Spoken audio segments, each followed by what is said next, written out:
All right, there you go. Hey, Brian, how are you? Hey, good. How are you? Good, good. I think the number one question I've been asked by Bills fans all day today was it a designed run or a designed throw by Josh at the goal line? So, I mean, however you want to get into the weeds on that, I just know fans kind of are curious on how that play developed.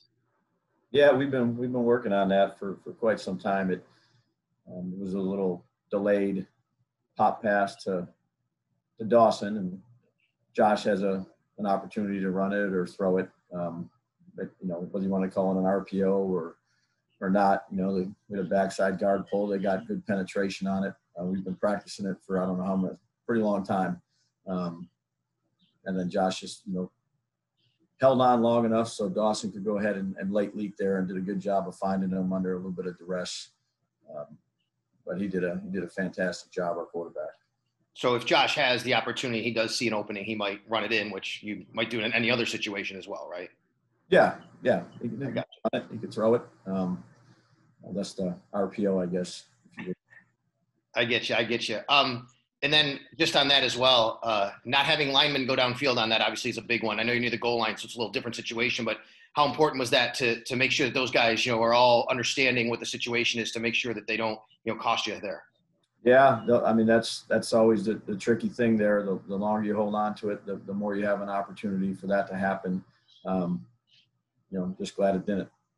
Thanks, Coach. Thank you. Hey, Brian, how are you? Hey, Matt.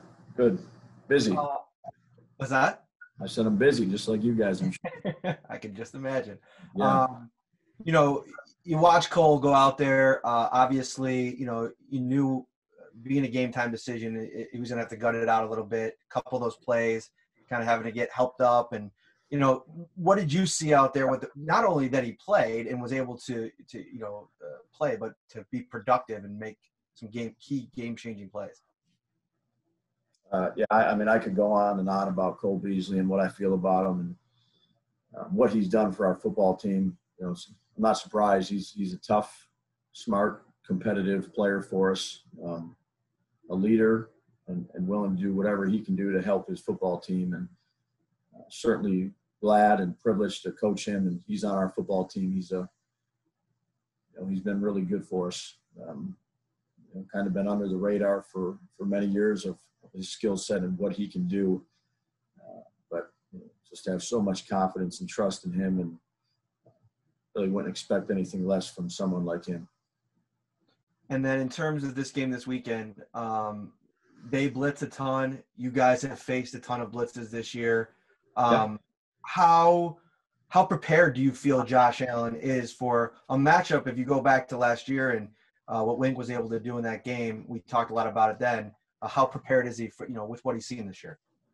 Well, we'll have our work cut out for us. We'll prepare this week like we normally do. What happened last year or last week, I mean, you take some experiences from that and you grow from it, but it's really what we do this week, just like it's been. Obviously, it's one of the best defense, if not the best defense in the National Football League, both scheme-wise and player-wise, the way they take the ball away in terms of, creating fumbles and getting their hands on it. And then, the players that they have and the scheme that they utilize, this is it's a Baltimore Raven defense. They're really good. It's a challenging team to prepare for in a lot of regards. And, we're going to have our work cut out for us. Thanks, Brian. Thank you. Hey, Brian. Heather Prusak here. I left my Hamburg Bulldogs sweatshirt up in the closet today. Okay. So. Oh, no. You gotta be consistent, Heather. I know, but I can't wear the same thing every, Zoom. I got to mix it up here. That's what my wife tells me all the time. Don't wear the same thing every day. What do you make of Gabriel Davis's performance against the Colts? Those, toe drag, swag kind of catches there. What do you make of what he was able to do? It seemed like the moment in the game wasn't too big for him.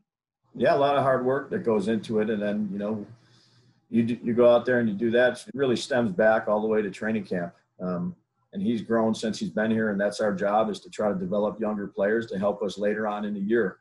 And that's what we try to do, and give all the credit to Gabe for going out there and improving each week and, being ready when his number's called. Obviously there's a lot of balls that go to a lot of different guys on our football team, and you really got to do a good job mentally staying into it as a wide receiver or as a tight end or as a running back in the passing game. If you're not getting many touches when your opportunities there, you got to make them. And he's made them for us. He's done that on a consistent basis. I'd say the last half of the year. And that's always the deal when you get these young players coming in early in the season. Is maybe they lack a little bit of experience or anything like that. But Gabe's really smart. He's improved throughout the year. That's our job, is to help improve him, but give all the credit to him. And I'm glad he's on our football team. And when you look at the running back situation with Zach Moss now out, how are you guys going to go about, filling his shoes, whether it's maybe calling up a guy from the practice squad or, just what do you make of that? Yeah, that's why we got those guys on our team. I know I spoke to you guys about that at the, beginning of the season, toward the end of training camp. And, you keep the players on your team that you think can help you. Maybe they're not active one week or they're on a practice squad, but everybody in this organization is here for a reason. That's to help us win. And when your number's called, we expect you to be ready to go. And, that's what we'll expect this week, whoever that may be. Thanks, Brian. Appreciate it. Thank you, Heather.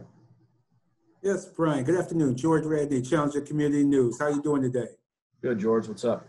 Hey, I wondered, Isaiah McKenzie, was there just wasn't a right situation to utilize him in the game against the Colts? Because it seemed like he didn't get any touches this week. Yeah, Cole was back, and, we had some different personnel packages. Each week, this, I've told you, each week could be a little bit different. Last week is what it was, and we have confidence in Isaiah when his number's called. We expect him to be ready to go, whether it's 3 plays, 20 plays. But you can only put 5 skilled players out there, George, and used those 4 receivers a bunch: Gabe, Cole, Diggs, and Smoke, and then running backs filled in, tight ends filled in. What it is this week, we're working on that right now.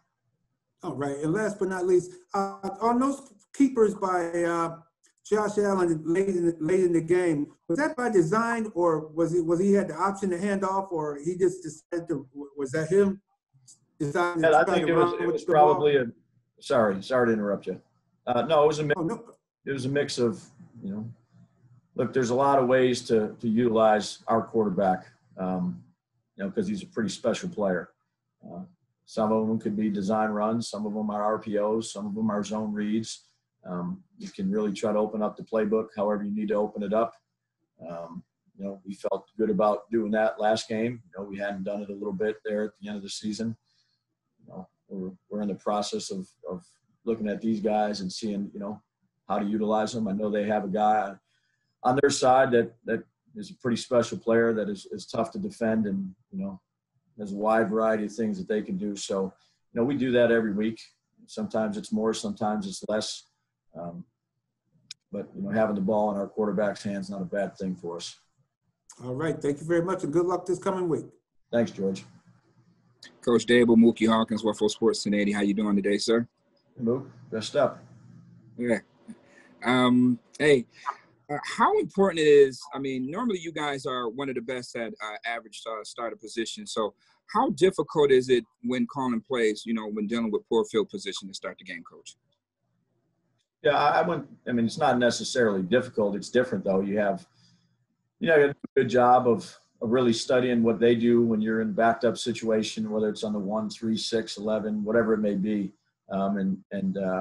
It's a different situation in the game, just like it's different when you're in the plus territory. So it all comes down to doing a good job executing. But you have a long way to go there, and you get some different defenses. So, just like any situation, Mook, what we'll try to do is, be smart and try to go ahead and go out there and execute the things we need to execute to get moving, though. But you got a long field to operate on. You got to start by getting 1 first down. Yes, sir. And we all know that the Ravens rank top 5 in man coverage and blitzing. So how important? They rank top 5 in about everything, Luke. Yeah, right. Starting with scoring defense. The number 1 thing for a defense. Yes, sir. So how important is it to keep this team off balance with balance, Coach? I think it's important to execute the plays we need to execute to try to beat them, whatever that may be. Run, pass, whatever it may be. Playoffs. It's about, it's about executing every week, but you got to do a great job during this time of the year. These games are usually tight. They come down to the wire. You're playing the best teams in the league. The 8 teams there that are playing this week are the 8 best teams left, and they're all good. And your opponent is deserves to be there. They're there for a reason because they're one of the best in the league, and in this case, they're the top defense that we've played all year. So, that's what the playoffs are. And those are the moments that you live for.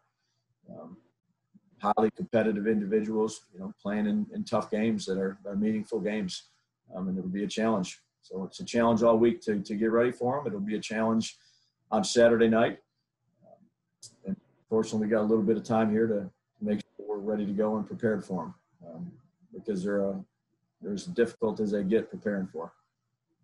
Yes, sir, Ray. And I know you'll get the job done, Coach. Good luck this week. Thanks, Mook. Brian, John Worrell. Hey, War. You brought it up. How busy were you yesterday? Yeah, and look, I'm focused on getting ready for this game. I appreciate the question, but I'm here to really talk about Baltimore or anything like that. I understand it, but we're moving on to this game here. Speaking of this game, how valuable was we all build off experience and learn from experience. How validating was it for Josh to be in that type of a tight game and facing that type of a defense to be able to do what he accomplished in relatively limited time of possession to get the job done? And how much does that allow him to take that next step forward by that experience that he had? Yeah, I think Josh is really good at playing for that week, War. I mean, getting ready for the game we need to play. Experience is great. Playing well is better. So he's had a lot of different experiences since he's been here in the 3 years. It was good to see our team win. He played a good football game for us and helped contribute in a positive way. I've told you this before. I'm glad he's our quarterback. I just think the world of him, and he's ready to move on to this week. He knows the challenge ahead of us. We've been in good communication today, going through some of the stuff. So we got our work cut out for us. And lastly, from me, there's going to be a lot of hype in regards to the first matchup of 2018 first-round draft picks, quarterbacks. I know they're not facing each other, but what do you make of just this matchup and how intriguing it might be between actually all 4 quarterbacks are youngsters in the AFC, and just what do you make of that development? Well, I think that's for you guys to talk about. I know where our focus is going to be is this defense. And I think I can, I don't want to speak for Josh, but I know he'd say the same thing. It's great for the outside world, but, you're sitting here for the last however many hours, since early in the morning watching his defense, and you really don't have anything else on your mind but that. Fair enough, Brian. All the best to you. You too, man. Hey, Brian, it's Kim Jones. Hi, Kim. Hi. In looking back at your game, I didn't realize in real time how great Josh's numbers were. And I think it's partly because that's kind of what I've come to expect from a Josh Allen quarterback game. From you, I'm just wondering, where has he made the most strides, either since you've met him or if you'd rather, do a smaller sample of this season? I'm just curious about that. Yeah, it's hard. I mean, he's made strides every year since he's been here. His footwork, his throwing off platform throws, his ability to read defenses, his understanding of our game plan and our plays and the experience he's had in our system. I'll give him a lot of credit. He's worked really hard. That's the type of guy he is, and he continues to do that. He does a good job of operating and running our offense, and we try to tailor everything we could do to him and fill in the pieces around him, and he's going to need to continue to do that. I'm sorry to add on a follow-up. I think you've had a long couple of days, and I do understand that and respect That's it. fine. It can't be easy for a quarterback to gain trust and chemistry with a receiver.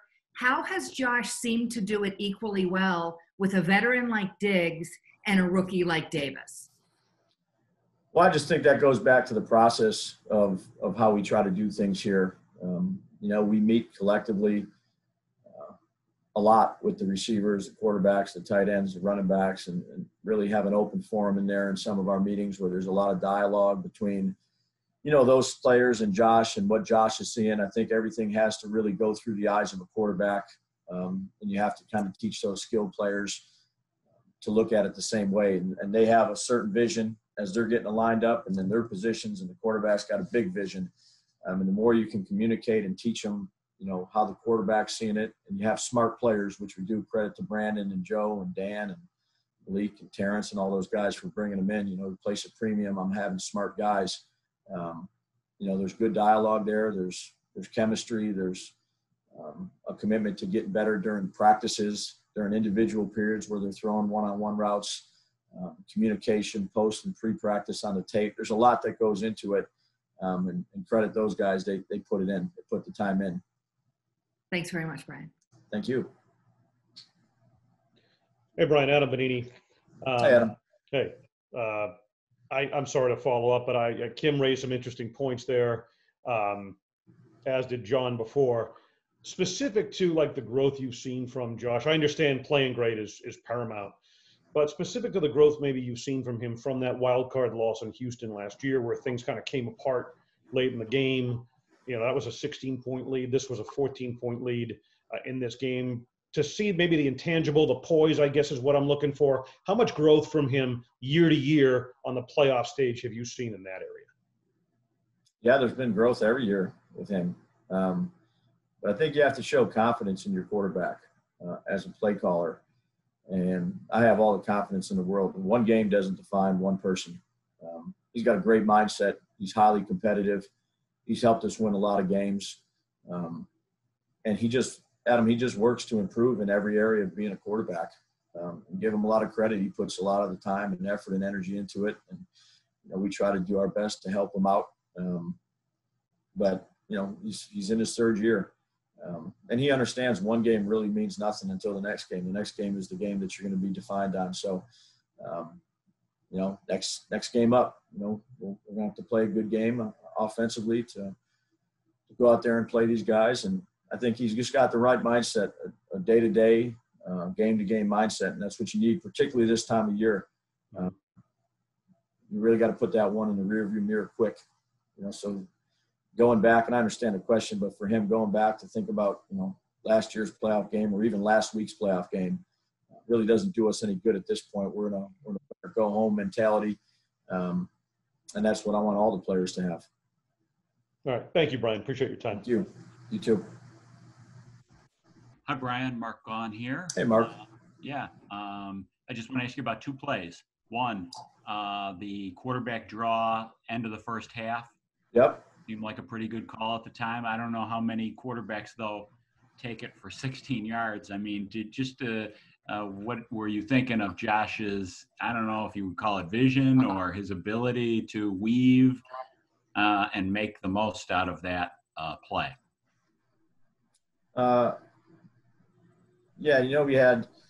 We had some time there to try to stick in a run and timeout if we needed it. And, we were in that situation. We had plenty of time we didn't have to worry about panicking or anything like that where we had to throw all of them. If we got the right look, usually when you run quarterback runs, you have an extra guy to block for you. Spread them out. And they gave us a good look, and he did a good job of getting through there as he's had since he's been here. Putting the ball in his hands is always a good thing. And then you mentioned off-platform throws. On the last drive, he made a play to the left sideline. The Colts 23 came free as a free blitzer off the edge. That might happen this week. Just, in the press box, what are you thinking? You see 23, he's got him dead in his sights. Yeah. And just talk about that play as you're watching it. Yeah, I mean, he's done that for us, since he's been here. There's times where he escapes out of the pocket and makes some loose plays. There might be a free runner, but let him go out there and rip it. I just got a lot of confidence in him. Right. I think he's got confidence in playing in our system. And, you know, it's not always going to be perfect. We're going to have to, you know, he's made some really good plays for us. And, you know, we're just trying to get better week to week and play our best football at this time of year. And it's hard to do that because of the teams you're playing. You know, they're usually going to be close games. They're going to be tough, contested plays. And, you know, again, I can't say enough about how good this defense is we're about to play. Brian? Hey, Brian, how you doing, man? Hey, Sal, how are you? I'm good. I'm sorry if this has been asked. I had to take Morty to the vet, so I've been on and off this call. But what happened? He's a beagle. He's got some spinal issues going on. I think he might have took the disc again. But gave him some meds, and he looks like he'll be all right. All right. Sorry to hear that. I appreciate you asking, though. But here's your emotions following the win on Saturday, given your ties to the city, given the fact that, I mean, you were here the last time. There, you know, you've seen so much of this franchise. You've seen it at its top. What were your like as you saw it kind of get back to that point? Yeah, I was just ecstatic that we got a win. You know, these are hard to come by. I was thinking about the 26th one I've been part of in terms of the postseason. They're hard. They're just happy for the players and the staff. First and foremost, for all the work that they put into it, particularly the players and the assistant coaches. And then, you know, with the fan base there, you know, it was awesome. And you wouldn't think it was 6,700. It was a lot louder than that. They were huge. You know, and you wish you could have the whole thing going there because, you know, these people around here have waited a long time for a competitive team. And, you know, we're working to try to give it to them. But, you know, to be part of this community, to grow up here, to understand that the Buffalo Bills mean a lot to this area. It's important. And that's, you know, testament to the people that came out and all the good people that were, you know, had their parties going or watching on television. It's just an awesome football town, man. It's an awesome football town. It's cool. I think they blocked off all of Chippewa Street for some people. Yeah, wild. I mean, I'm sure there was a lot of places. But you know, it's important. This place means a lot to all of us here. I know the players and the coaches have a great appreciation for the fan base and the people that love this team. You know, we do everything we can do to try to go out there and put a good product on the field and prepare the right way. And,